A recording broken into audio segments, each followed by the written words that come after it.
Since we didn't get much of a mourning period for Sirius or really even see Harry mourn for very long, opening the film right after Sirius's murder is a great reminder of where your head should be in the beginning of this film. Sad. You should be sad. Here's a stretch. That's supposed to be Ollivander being kidnapped, right? Played by John Hurt. And John Hurt is, say it with me, always a win. Must be taking him to room 101. For a movie with not a lot of action, they waste no time getting to the first action set piece this time. And bringing the fight to the Muggles is definitely a different way to open this film. Lucius Malfoy in prison is a win. Hey, I was wondering... 11. That's when I get off. Flirting. Dumbledore is divine magic. New Harry Potter fast travel tool introduced in a unique and visually striking way. Something I'd never, ever want to do. Harry, I assume right about now you must be wondering why I brought you here. Actually, sir, after all these years, I just sort of go with it. Character growth. Ha! I like the chair being a little reference to his portly figure in the books. What gave me away? Dragon's blood. Sort of a confusing giveaway until after you've seen the movie. But it's character continuity given that Slughorn is always looking for valuable things to collect. Or even steal. So of course Dumbledore would know only Horace would waste expensive dragon's blood to pretend like he's been murdered. Harry's still giving us the correct reactions to wondrous magic. And these reversing time effects are still impressive almost a decade later. That was fun. Exactly. All mine. Each and every one.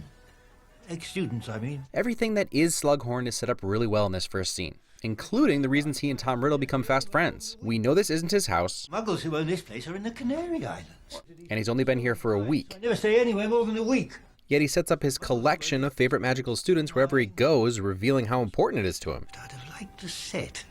You're like my friend Mr. Potter here, one of a kind. Subtle, Dumbledore. Subtle. Bye-bye, Horace. So, subtlety. Whoops, sorry, forgot you didn't know I loved you yet. Also hugging. This is Hogwarts we're talking about. It's Dumbledore. What could be safer? Each book, movie takes a step forward towards adult themes. But we take a huge leap forward past that sentiment. Dumbledore will always keep us safe, right? We're just kids. Put it down, Bella. We mustn't touch what isn't ours. Only Snape could put Bellatrix Lestrange in her place like she's just another student. Also, Alan Rickman is always a win. Your sister darts me. Right, they're sisters. Wait, is Sissy short for Narcissa or sister? You should be honored, Sissy. Double entendre, methinks? There has always been misdirection and confusion over where Snape's allegiances actually lie. But this scene really confuses the scales. He could easily be a double agent for either side at this point, and it only gets more confusing in the end. I like the little after effect of the unbreakable vow leaving a literal mark on the skin. You know it's for real. Exactly where Umbridge belongs. I choose to believe the real Umbridge is trapped in that toy. Are you not currently dating Dean Thomas? To have to compete with a future lawyer, who's like super tall now. How much for me? 5 galleons. I'm your brother. 10 galleons. Nepotism. Fred reckons people need a laugh these days. At first I was taken back by the appearance of the Weasley shop compared to the rest of the alley, but on second glance the contrast makes sense. Some of the shops were attacked by Death Eaters, and of course the others are slowly dying now that everyone knows Voldy's back. Is it me or do Draco and Mummy look like two people who don't want to be followed? That's because they went to the Mr. Bean School of Sleuthing. What's a raxbat? They're invisible creatures. They float in your ears and make your brain go fuzzy. What do you mean too many butterbeers? It's just Raxperts. Just in case you thought maybe Draco was going to be an alright dude in this movie, here's a face stomp for you. It's like being with a friend. Well, I am your friend, Luna. That's nice. We should all strive to achieve this level of indifference. Nice face, Potter. Compliments. How do I look? Exceptionally ordinary. And more compliments. Professor Slughorn, I'm happy to say, has agreed to resume his old post as potions master. Not a defense against the dark arts teacher? What are you trying to confuse us, Rowling? New cast members teach defense against the dark arts. Meanwhile, the post of defense against the dark arts will be taken by Professor Snape. But Snape finally got his wish, and looks super happy about it. Perfectly happy to accept new students. For my non-book readers, NEWT stands for Nastily Exhausting Wizarding Test, and that's just great. And that was...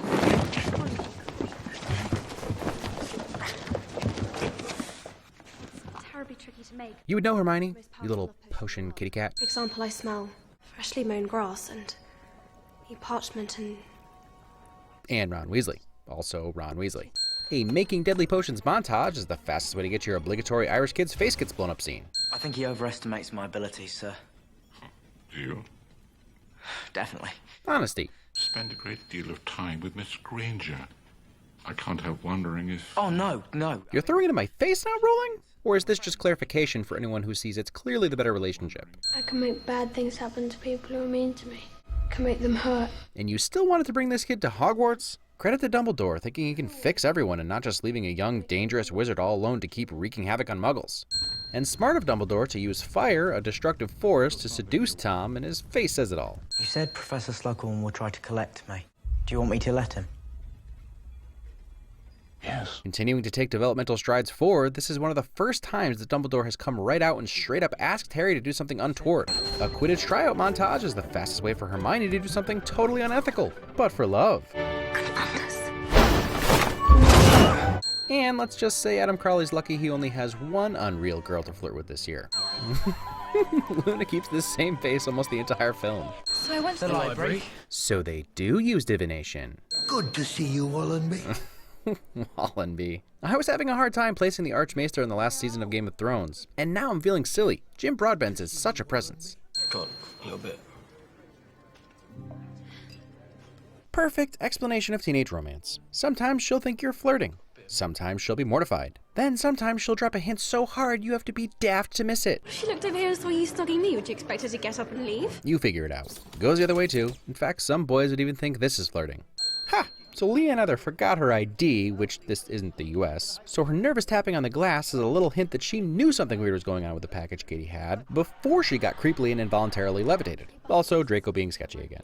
And hey, Leanne was the other girl in Black Mirror. You know, 15 Million Merits, the one that wasn't Sybil Crawley. Oh, Sybil. She was in Black Mirror. Oh, ugh. I'm depressed now. You know, she's got nice skin. Skin? Saying Dean's dating my sister because of her skin? Hermione's got nice skin. When your pillow talk about girls takes a turn into Buffalo Bill territory. My parents are dentists. And is that considered a dangerous profession? Sadly, it is technically a dangerous profession, but not nearly as dangerous as the pervasive suicide rumors say it is. It's on the list, but not the top, so feel free to go into dentistry, kids. Just protect your fingers. And that's been your CinemaWins Guidance Counselor public service announcement for the week. One boy, Robbie Fenwick, did bite my father once. But also HIPAA, Hermione. Man, Not usually late. politeness. Just in time for dessert? That is, if Belby's left you any. Appreciating your own comedy. What kind of self-indulgent idiot would do that? Did Voldemort ever make the shelf, sir? This film is also the first time Harry really goes out of his way to be a little impertinent and direct. Radcliffe plays it great. You can tell his confidence is feigned, but he hides it well. Now that's the Gryffindor spirit, 'cause lions, you know? In addition to being the first Quidditch game in a blizzard, Hooper's score adds a new level of excitement and I can only describe it as belonging for Ron and for the audience. Maybe it's just because it's the 6th or 7th Quidditch match I've seen, but I just feel at home. And no matter what terrible things are happening, Quidditch is always a priority. Yeah, I don't think Ron needs liquid luck to win Lavender's heart. I think this room's taken. Yeah, should be. Does my endless campaign to rewrite the Harry Potter saga so that Hermione and Harry end up together count as a win? I'm pretty sure it does. You're my best friend. I mean, it's not like the best and most lasting relationships start between best friends. Will it last? Who knows? Well, it is. I'm a free agent. Self-confidence. Smug, self-important self-confidence. But self-confidence nonetheless. We should go together, as friends. Or as Baze, I'm not giving up. Who are you going with? It's a surprise. How was Cormac a surprise? But didn't she do this with Victor Crumb too? So that makes this some weird character continuity for her. She thinks you're the chosen one. But I am the chosen one. Owning your identity. Ask someone I like. Someone cool. Seriously, forget Ginny. Just kidding, just kidding. But come on, Luna is awesome. Traveling where? You ever get the feeling that Alan Rickman must have stayed in character around the kids at all times? Like, that's likely to be just as much Rickman as it is Snape. No matter how terrible everything is going, there's always time for a little glass breath art. But really, Harry messing with the armrest is what makes this great. You're blinded by hatred. I'm not. Yes, you are. In truth, Harry is blinded by hatred. He's one of them. One of what? Harry is under the impression Draco Malfoy is now a Death Eater. He happens to be mostly correct, but in the beginning he only has his personal vendetta against Draco to go on and no real evidence. Open up, you. Don't you trust me? Oh, the cringe. It's so deliberate and even worse, totally relatable. Oh, make it stop. Helena Bonham Carter is always a win. What? Nick, the drug addict who fears the dead who walk, is British? Why is it so easy for you Brits to fake our American accent, but not the other way around? Look sharp, Tom. Potter. More parallels between Tom and Harry that really started to pick up in the last film. I guess there are only so many ways to corner a professor about dark magic, but still, the situations are almost identical. You have no choice. You must not fail. Adding to that stepping into adulthood theme going on in this film, the way Dumbledore treats Harry throughout makes perfect sense. He knows he's going to die one way or another, the ring, Draco, or Snape. So he needs to shove Harry out of the nest and make him fly, as it were. Never annoy me. True friendship. He's been poisoned, you daft dimbo. Dimbo. Dim-witted plus bimbo equals dimbo. Oh, to be young and to feel love's keen sting. Sensitivity. Also love. What? I'm not made of stone. I guess I'm slowly coming around to the plight of Draco as well. He could be crying because he's terrified of failing and is currently failing, or because the dead bird reminds him that he's being forced to kill. Either way, I'm starting to feel some sympathy. Yates gives us a new dueling angle with Harry and Draco taking cover for a little espionage-style wizardry. Another time knowing Latin would alert you to know what the spell actually does. Sectum cut, sempra always. You figure it out. Yikes. So that's why they call him the Half-Blood Prince. But seriously, if you're wondering why Harry doesn't get into a whole crap ton of trouble for attempted murder, it's safe to assume Snape played out how telling Dumbledore would go. And since it's Snape's book and spell, just the destruction of school property alone.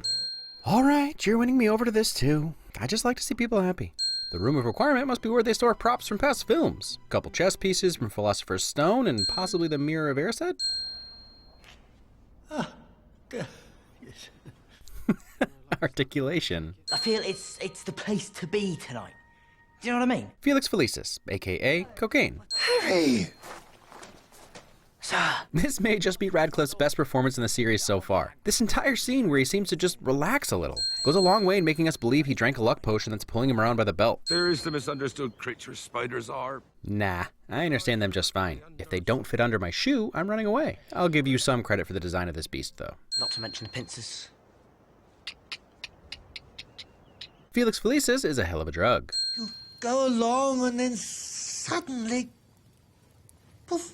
Jim Broadbent is probably my favorite part of this film, but he really just owns this scene. The agony and shame in his face is unmistakable and heartbreaking. I think there was a little confusion about what Dumbledore means when he says, This is beyond anything I imagined. I'll admit to being a little confused as well, but I believe he's surprised by the number of Horcruxes. Which makes sense when you think about it. 1 or 2 wouldn't be a huge deal, but 7? And that's not even talking about Harry being one of them yet. So I thought you couldn't operate within Hogwarts. Well, being me has its privileges. Badass good guy. The design of the interior of the cave is another distinct Harry Potter location that stands out against the rest, with the translucent, crystal-looking rocks forming the island and the black water we're shown glimpses of as they advance. What a gut-wrenching scene. Poor Harry having to watch his only father figure left go through just about all the emotions adults generally try to hide from their children. And Harry needed to be the instrument of that pain. Ugh.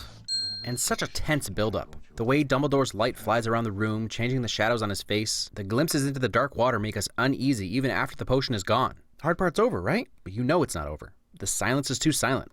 And then a bunch of Gollum-looking skeletons throw Harry into the water, and I'm done. Mermaids were bad, the Inferius are huddle in the corner bad.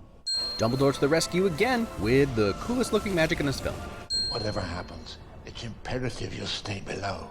Even now, staring his own death in the face, he puts Harry's fate and the fate of the world ahead of himself. I have to kill you.